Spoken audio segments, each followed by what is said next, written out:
A useful tool in Excel is the Sparklines tool. So you'll see it sits here next to charts. We've got Sparklines. Just to explain what they do, they give you a little graph or chart inside a cell.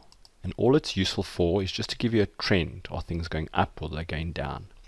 So for example, here we've got a whole list of data.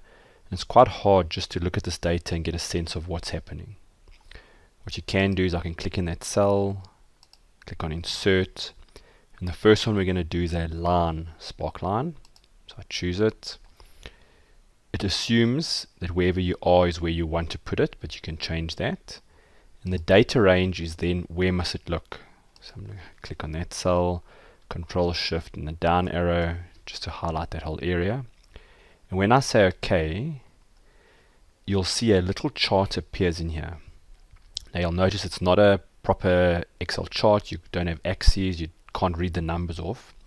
But what you can do is quickly see that there's generally an upward trend, then a bit of a dip, then it starts going upwards again. So it's just a nice quick way to give a sense of what's happening. It is also live. So if, for example, someone accidentally hits an extra 0 here, you'll clearly see that there's something wrong here or something that needs to be investigated. Just going to undo. So setting up the Sparkline is extremely easy. There are the two other types of Sparklines, so we're just going to show each of those. So for this one here, I'm going to insert, and then you'll see there's something called a column Sparkline. Same thing, I tell it where to look, and when I say OK, you'll see it's now got a column chart. Third one is something called a win-loss. So I'm going to choose it, highlight it, and you'll see with a win-loss, all it shows you is if it's a positive number, it's just a blue up. It doesn't matter how big the positive number is. If it's a negative number, it's a red down, and if it's a 0, there's nothing. So it just shows you perhaps the months you were or weren't profitable. As with all things with Excel, you can customize these Sparklines. So if you click on any one of them, you'll notice that there's a new ribbon here called Sparkline Tools Design. So if you're on a different cell, you don't see it. If you're on that cell, you see it. What this allows you to do is a bit of customization. So you'll see you can edit the data or where it looks. We can quickly change. So for example, I want to take that one and change it to a line, and you'll see it immediately changes. Change that one to a line, it immediately changes. You'll see you can specify high points, low points. There's a whole bunch of colors if you don't like the color scheme it's using, so you can do all of that. You can change the color and the marker color.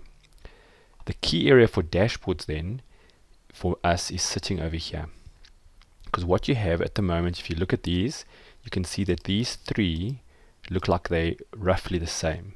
But if you look at the numbers, those are in the thousands, hundreds, and tens. So this is useful if you're doing a trend analysis. You don't really care about the absolute quantum. You just want to see what it looks like. But what happens if you want to be able to compare these three and see easily which one is the biggest? So what you can do is you go to Design. First thing you need to do is just check that these are grouped. So you'll see if I highlight them, this seems to be indicating that they're not grouped. So I'm just going to click the Group button. What that now knows is that when you click in one, those are grouped in some way. And the reason that's important is if you click on axes, you'll see I have the ability, vertical axis minimum value and maximum value, either automatic, or I'm going to say same for all Sparklines. So I'm going to click on the minimum and then on the maximum. And you'll notice now that these now clearly show that this is significantly higher than that. So all of these now have the same axes and we can compare them to each other. So depending on what you're trying to achieve, you may use this version, the previous version, or better yet, just put both versions underneath each other.